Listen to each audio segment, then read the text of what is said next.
এমনও মানুষ আমরা দেখতে পাই রাত 9টায় ঘুমিয়েছে, ফজরের আজানের পরে ওরে ডাক দিয়ে বলবেন নামাজ পড়েন, ও বলবে কি আমার ঘুমই হয়নি, আমার ডিস্টার্ব করলেন কেন?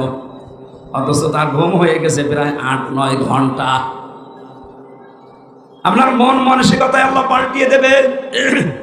ভালো ভালো কাজ করার জন্য যে মন দরকার, যেরকম হৃদয় দরকার, আল্লাহ ওইটা তৈরি করে দেবে। এই আজকের অনুষ্ঠানটা তার বাস্তব প্রমাণ। যারা আদম নবীর ডান হাতের ভেতরে আল্লাহর কুদরতি হাতে ছিল, ওই মানুষগুলো আজকে কোরআনের পক্ষের মানুষ।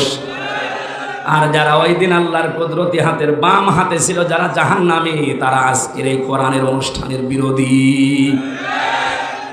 এর ছাড়া হাদিসের নাম ধরে বলা লাগে।